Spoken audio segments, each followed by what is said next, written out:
Hello defence listeners, स्वागत है आप सबका एक और नए डिफेंस वीडियो में, जिसमें हम बात करने वाले हैं वर्ल्ड के फर्स्ट हाइपरसोनिक मिसाइल के शॉट डाउन के बारे में। और क्या भारत का BMD सिस्टम का AD-1 भी इसी तरीके से हाइपरसोनिक मिसाइल को टेक डाउन कर सकता है या नहीं, तो उसके बारे में भी। अभी ये स्क्रीन पे आप जो फोटो देख पा रहे हैं, इसे यूक्रेन की तरफ से रिलीज करके ये दावा किया गया है कि ये मिसाइल KH-47 किंजैल मिसाइल है। और किंजैल के बारे में आप सबको बताने की ज़रूरत नहीं है, क्योंकि आप सब ऑलरेडी जानते हैं कि किंजैल एक air launched ballistic hypersonic missile है जिसकी स्पीड 10 मैक की है और रशियन इन्वेंट्री की ये सबसे डेंजरस मिसाइल है। क्योंकि अब तक ये माना जा रहा था कि इसे इंटरसेप्ट तक नहीं किया जा सकता है, लेकिन यूक्रेन द्वारा दावा किया जा रहा है कि उसने इसे शॉट डाउन कर दिया गया है। क्रेमलिन पे हुए ड्रोन अटैक के बाद रशिया की तरफ से अपने MiG-31 का यूज करते हुए यूक्रेन के ऊपर KH-47 किंजैल दागा गया था, जिसे यूक्रेन की फोर्सेस द्वारा पैट्रियोट PAC-3 मिसाइल सिस्टम का यूज करते हुए शॉट डाउन कर दिया गया। यहाँ पर PAC-3 को याद रखिए, क्योंकि इंडिया भी इंडिजीनियसली इसी टाइप का मिसाइल सिस्टम बना रहा है, जिसे हम आगे डिस्कस करने वाले हैं। तो जहां एक तरफ ये माना जा रहा था कि हाइपरसोनिक को शॉट डाउन नहीं किया जा सकता, वहां पर अगर किंजैल को शॉट डाउन कर दिया गया है तो ये वाकई बहुत बड़ी अचीवमेंट है। लेकिन सवाल ये है कि कैसे, क्योंकि पैट्रियोट 1984 का एक ओल्ड सिस्टम है। तो इसको समझने के लिए हमें पैट्रियोट की फंक्शन को समझना पड़ेगा, लेकिन उससे पहले किंजैल हाइपरसोनिक मिसाइल को समझना पड़ेगा, जिसके बाद ही सारी चीजें एक लूप में आ पाएंगी।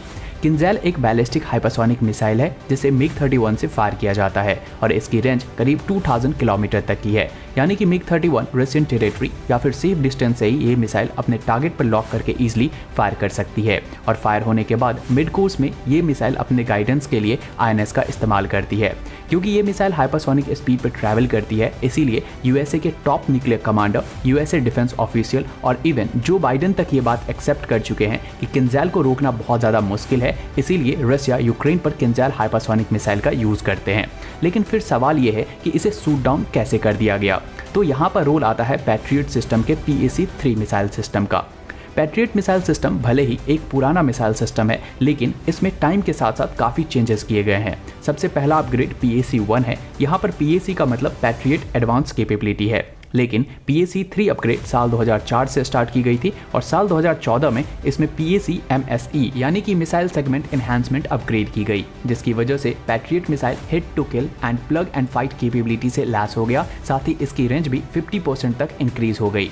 PAC-3 मिसाइल एक longer range theatre ballistic missile interceptor है, जिसमें K-बैंड सीकर को एडिशनली ऐड किया गया है, जिसके कारण ये मिसाइल सिस्टम टर्मिनल फेज में खुद को ऑटोमेटिकली ही नेविगेशन से लिंक कर सकता है और टारगेट को एक्वायर कर सकता है, जिसके कारण किसी भी फास्ट मूविंग बैलिस्टिक मिसाइल के अगेंस्ट में ये मिसाइल सिस्टम बहुत ज़्यादा एक्यूरेट और इनफ रिएक्शन टाइम के साथ आता है।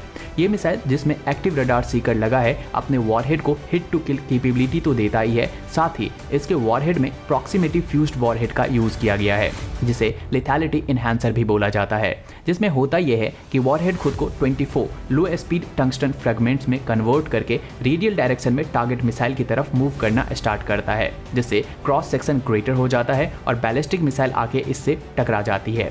अगर यूक्रेन का दावा सही है तो प्रोबेबली इस मिसाइल ने ऐसे ही KH किंजैल को शॉट डाउन किया होगा और ये बहुत बड़ी अचीवमेंट है।